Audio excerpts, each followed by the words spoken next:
Hello, my name's Rob and welcome to SwiftSlots. Now, one of my most favourite racing cars is a Jaguar XJR-6, 7, 8, 9, 10, wherever it stops. That style, this style of car. And as you can see on my table, I have a few. These two are my beautiful Slot.it XJR6 and XJR10. And over here we have the classic 80s Skeletrix XJR9 possibly. Not sure if anybody really knows, but these are they. So what I intend to do in this video is give you a little review, a little mini review of these two Slot.it cars. But I'm showing you these as well because these two cars here are my cars. This one here is my wife's, and these two here are going to be subject to a mega build later on in a few months' time. And I'm literally going to go mad with these two cars, put a pod on it, suspension, alloy wheels, lightweight interior, the whole 9 yards, lighten the body, give it a paint job. And I'm going to attempt to smash the Crow Valley 50-second barrier. Now, I fully expect this car, when fully tuned, to do probably a 47. That's where I'm aiming for, no bones about it. But that's not the subject of this particular video. The subject of this video is to give you a really close look at my two beautiful Slot.it XJR whatevers they are. This particular one is brand spanking new. It still has its cellophane on. This one was brand new until I had to take the cellophane off and touch the car. So what I'm going to do, I'm going to get you on my table. I'm going to show you these two cars in extreme detail, take the lid off and show you the interiors, and then I'm going to run around Ricard Valley just to show you them cruising around the track, just to give you a little bit of perspective on what they look like in motion. So let's get you on the table. Let's show you these two cars in detail. Okay, so let's get this party started and show you my Slot.it Jaguar XJR6 from 1986. And this particular car is part number CA07D. And as you can see, it's not been taken out of its cellophane wrapper, and this does kill me a little bit to do this, but content and all, it's got to be done. And this particular car contains an Evo 6 chassis, apparently, with a 0.5 offset motor, and apparently a new lighter cockpit with 16.5mm rear wheels. So obviously there was something going on with the back wheels that Slot.it decided they needed to make a song and dance about different size wheels. I don't know. I don't race these. I just think they're absolutely beautiful. And those rear spats are an absolute must as far as I'm concerned. I know that these cars are a little bit Marmite. Some people love them and some people hate them. And exactly the same for those rear spats. Some people love the spats and some people hate them. I absolutely love them and definitely in the camp of must have the spats. So let's get this cellophane off and see what she looks like in the flesh.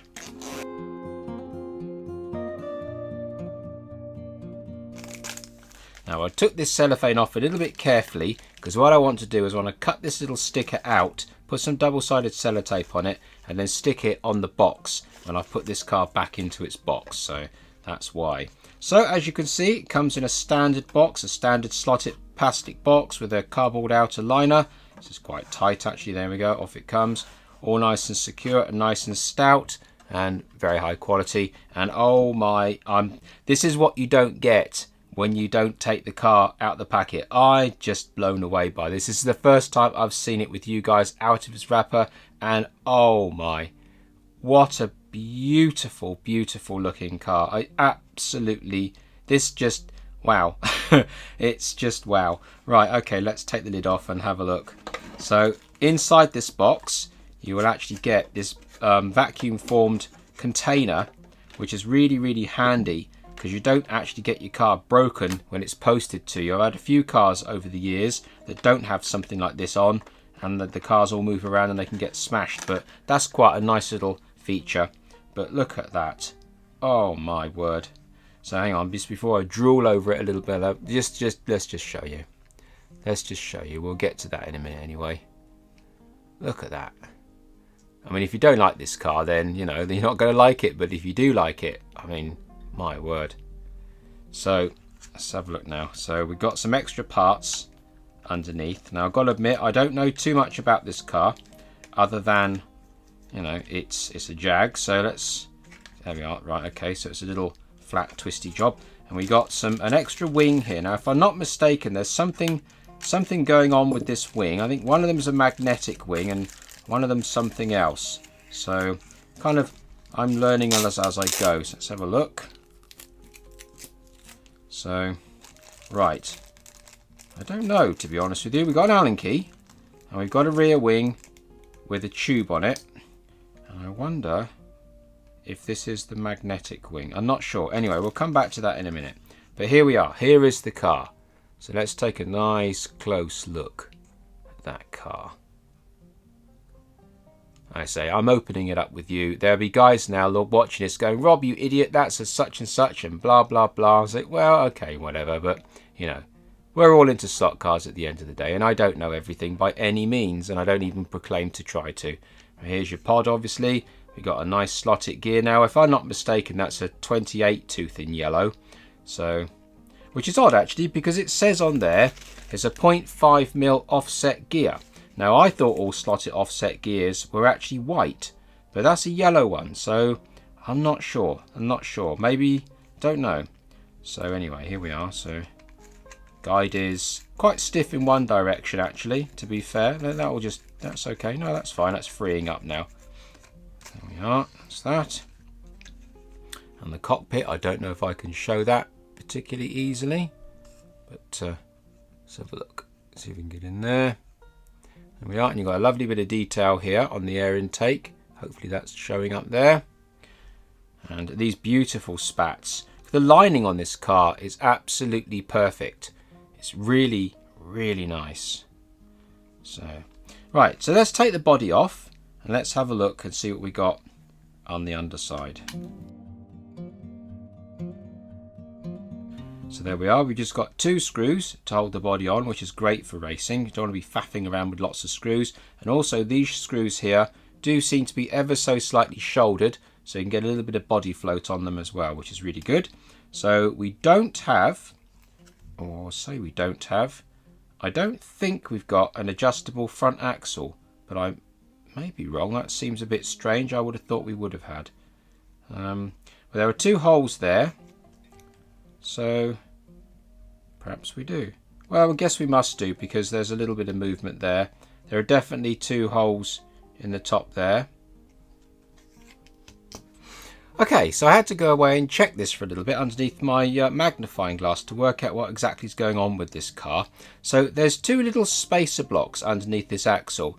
And then, although there are holes underneath there for grub screws, there don't appear to be grub screws in there. So I presume that you put grub screws in there to adjust this little plastic block that's in there. But then there's little plastic spacers on the front axle as well.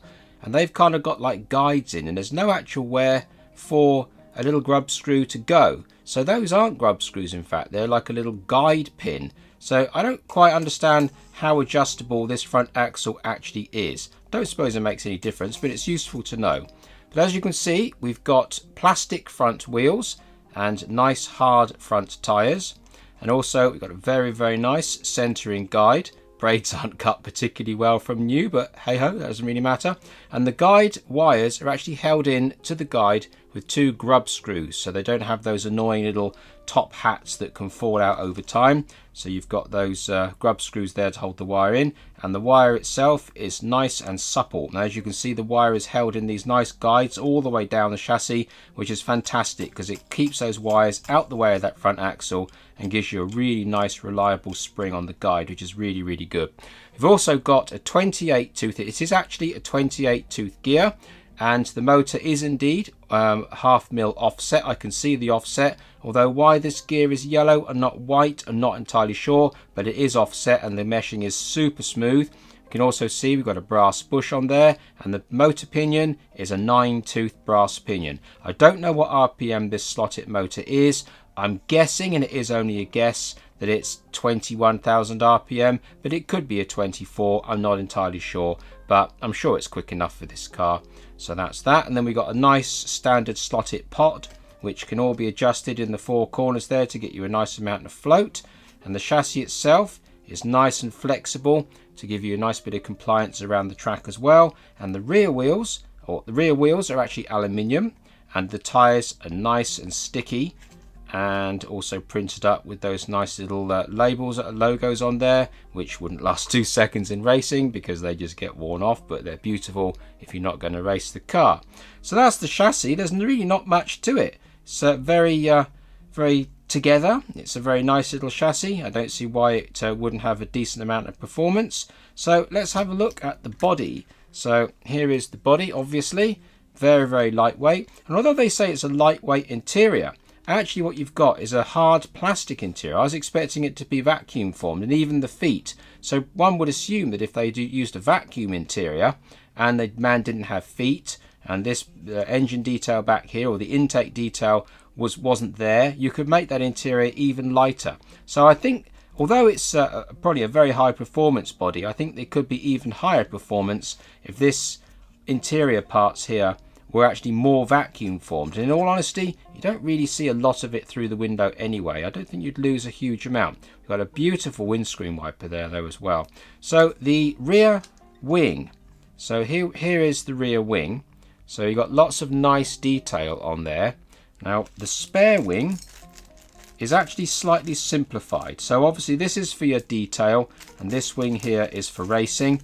As we can see, there's a little bit of difference between the two. So what this one is clearly for racing, and this one is clearly for show.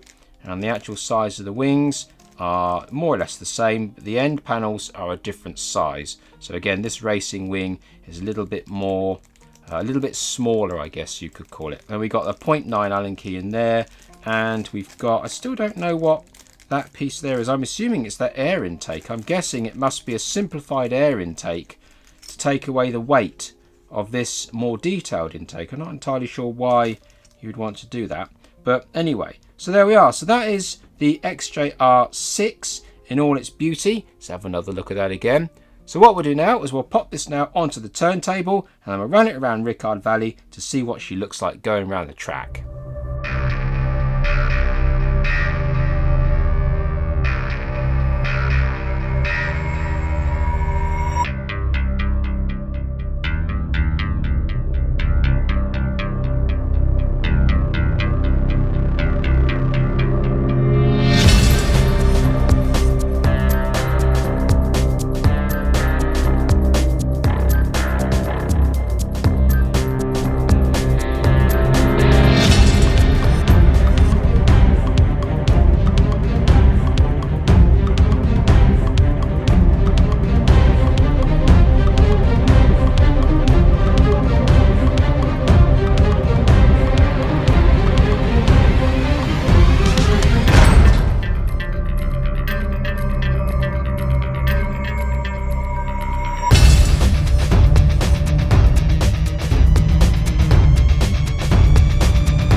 And next up is my beautiful Slot.it XJR10 in the Castrol livery.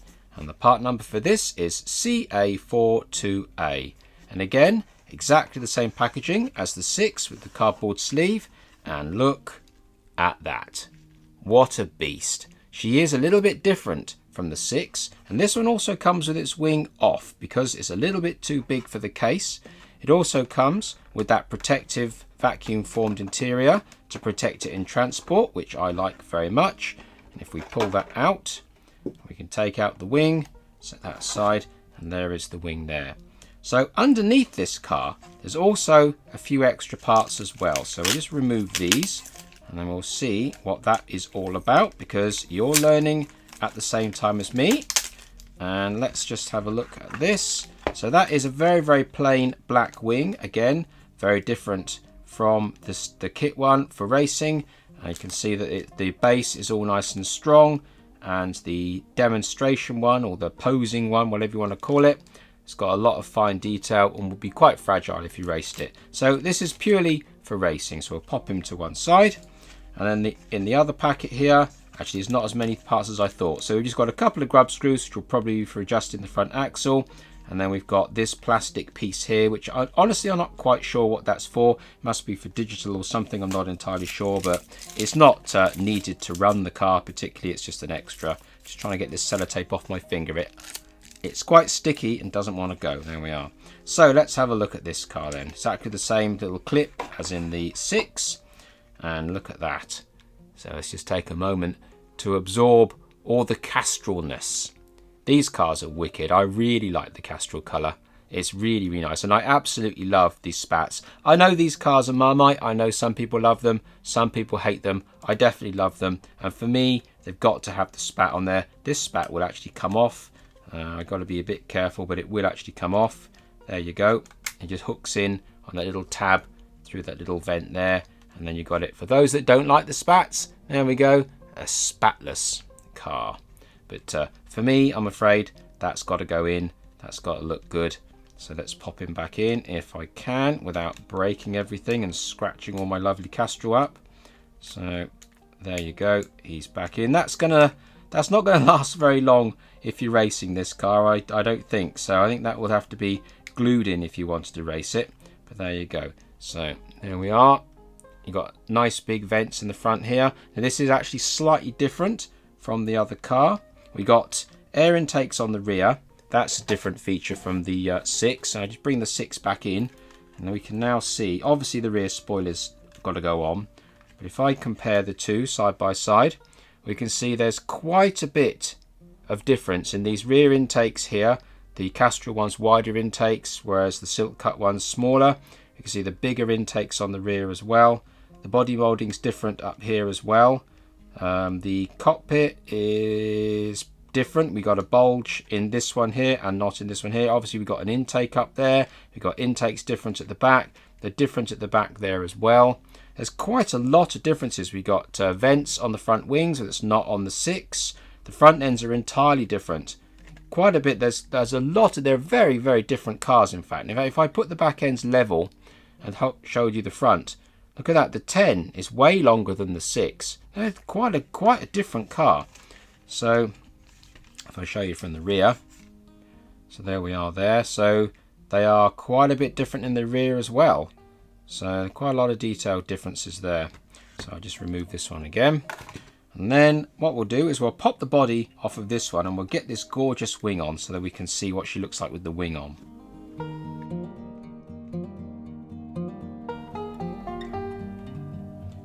So there we are. There is the chassis. Now this is a little bit different again. Now we've got grub screws on the front axle. They're not in there, but they can be there. And then you can actually see the grub screws on the bottom of the axle. And they're actually present in the bottom of the chassis here as well. So that front axle is very adjustable in the normal way that we would expect with a grub screw top and bottom. Although the grub screws aren't in the top on this one. And I didn't actually see them in the fittings pack either. So I'm not entirely sure.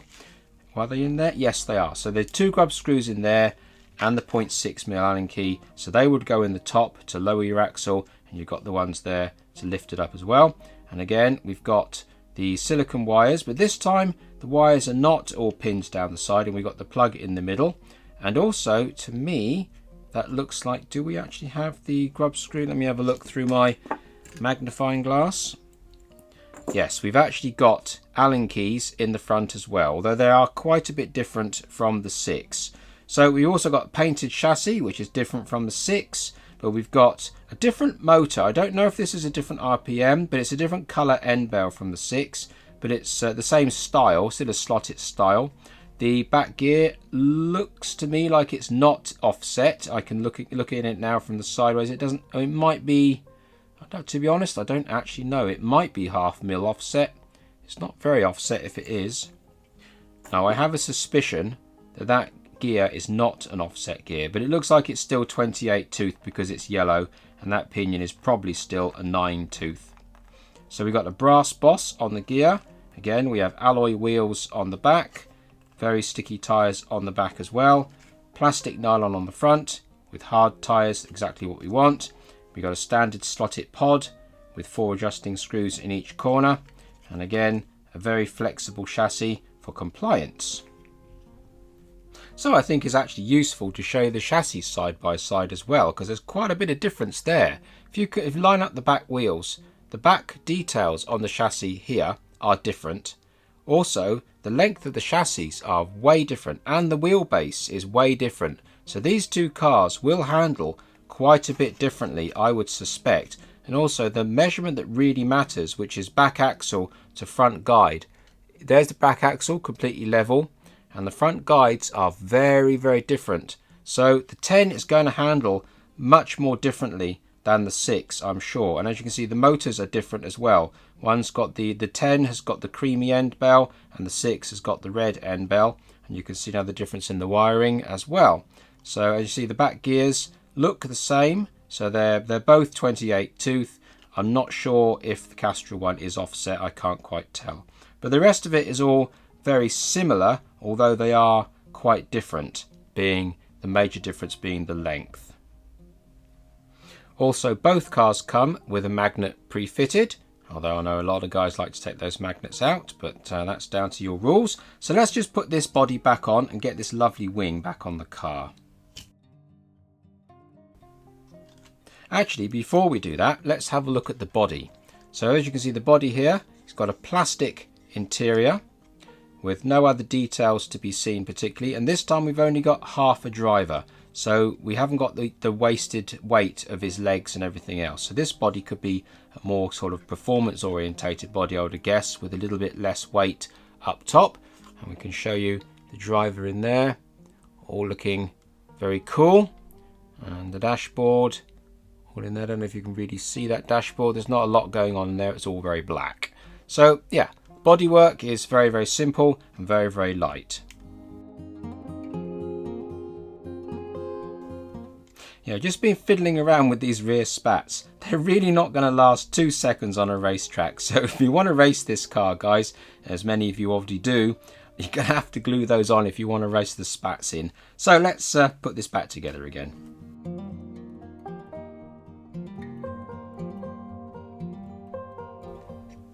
Okay, so there she all is, all screwed back together again, looking wonderful. And then we'll just compare the length to the 9. As we can see, with the wings on, all the differences in length are up the front. There's almost no difference in length at the rear. They're basically the same car at the rear. It's all happening up the front. So that is the rather beautiful Jaguar XJR10 in Castrol colours with the rear spats on, and it's got to be done. So let's get this car on the turntable and then run around Ricard Valley and see what she looks like.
And there we are, that's my little XJR6, 9, 8, 10, whatever they are collection. And don't forget, in a few months' time, I will be doing a massive upgrade on this particular XJR9 to try and smash that Crow Valley 50-second barrier, and I don't think it's going to be very difficult, but it'll be interesting to see just how fast I can get this car to go. Like I said, 46 seconds, 47 seconds, that's kind of where I'm going to be aiming for, so I'm going to be quite disappointed if I don't get there.